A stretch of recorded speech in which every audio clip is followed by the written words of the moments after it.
Halo semuanya, para sahabat Dhamma dimanapun berada, semoga Anda semua senantiasa dalam keadaan sehat dan bahagia.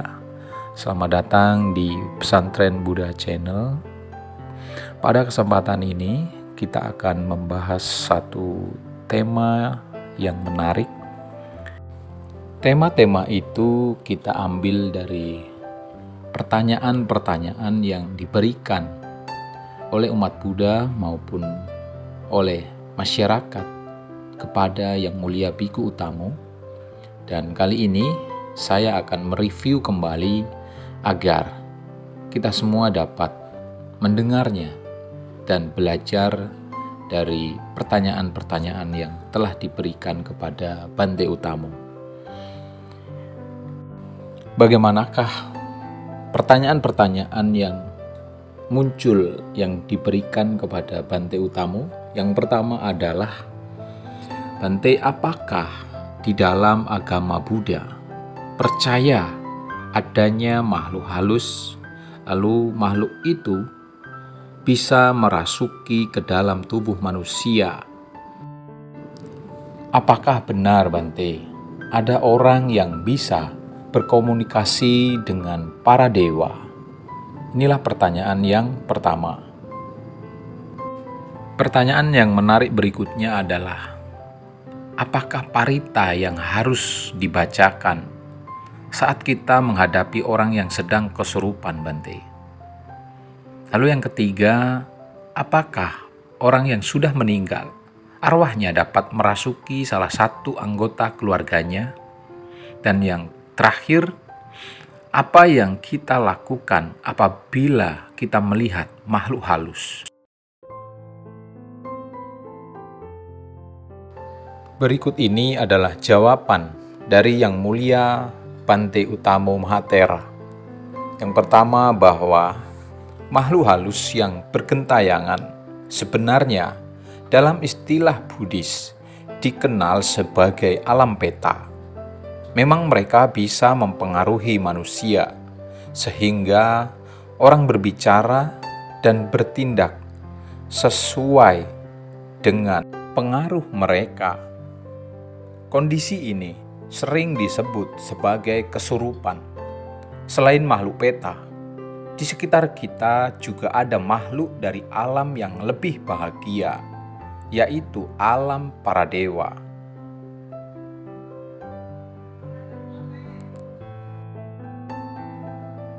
Untuk orang-orang tertentu, mereka bisa berkomunikasi dengan alam ini.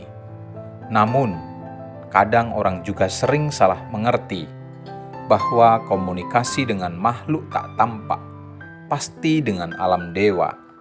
Padahal, mungkin dengan alam peta atau alam asura.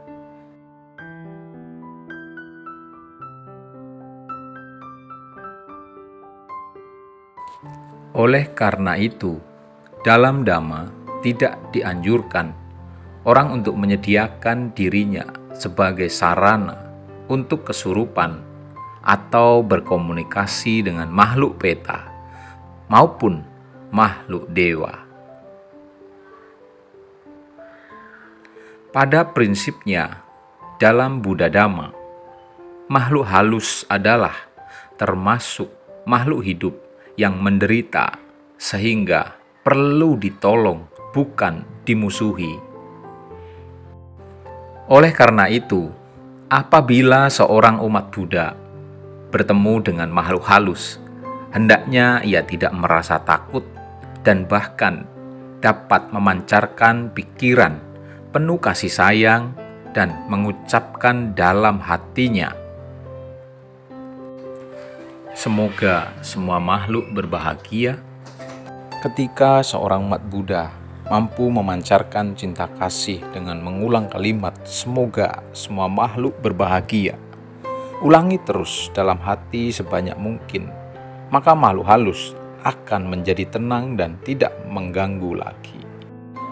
Makhluk halus memang kadang dapat mempengaruhi orang di sekitarnya, baik anggota keluarganya maupun yang bukan keluarganya, sehingga orang tersebut akan bertindak dan berbicara menurut keinginan makhluk tersebut. Kondisi ini sering disebut sebagai kesurupan. Sebenarnya istilah kesurupan atau kemasukan itu adalah istilah yang kurang tepat. Mengingat tubuh manusia bukanlah seperti sebuah gelas kosong yang dapat diisi dan dimasuki suatu cairan atau benda.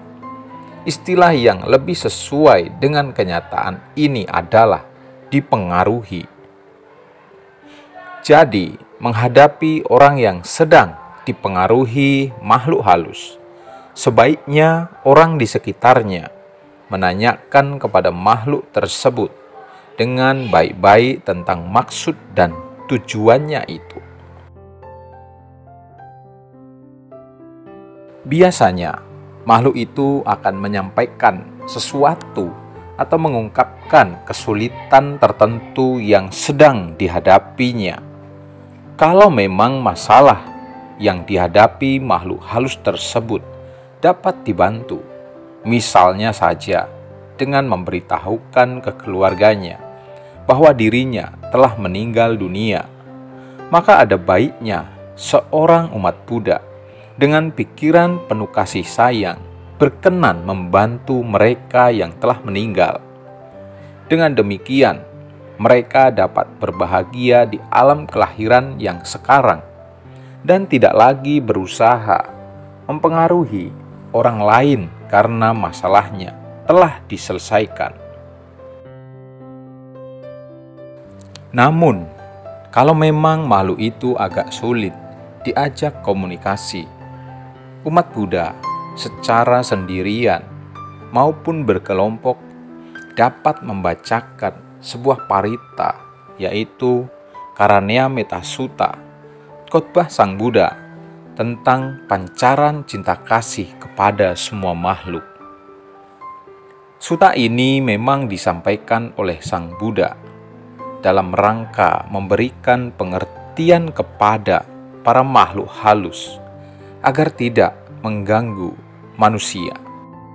Biasanya, setelah dibacakan sutta tersebut, orang yang dipengaruhi dapat tenang dan terbebas dari pengaruh makhluk halus. Demikianlah tadi pertanyaan-pertanyaan yang telah dijawab oleh Yang Mulia Bhikkhu Tamo Mahathera, di mana pertanyaan-pertanyaan yang menarik seputar makhluk halus dan bagaimana menghadapi ketika seseorang sedang dipengaruhi oleh makhluk halus, dan apa parita mantra yang harus kita bacakan ketika kita akan menolong seseorang yang dipengaruhi oleh makhluk halus. Semoga itu semua dapat dipahami dan dimengerti oleh kita semua dan menambah wawasan, menambah keyakinan kita kepada ajaran Dhamma, ajaran Sang Buddha.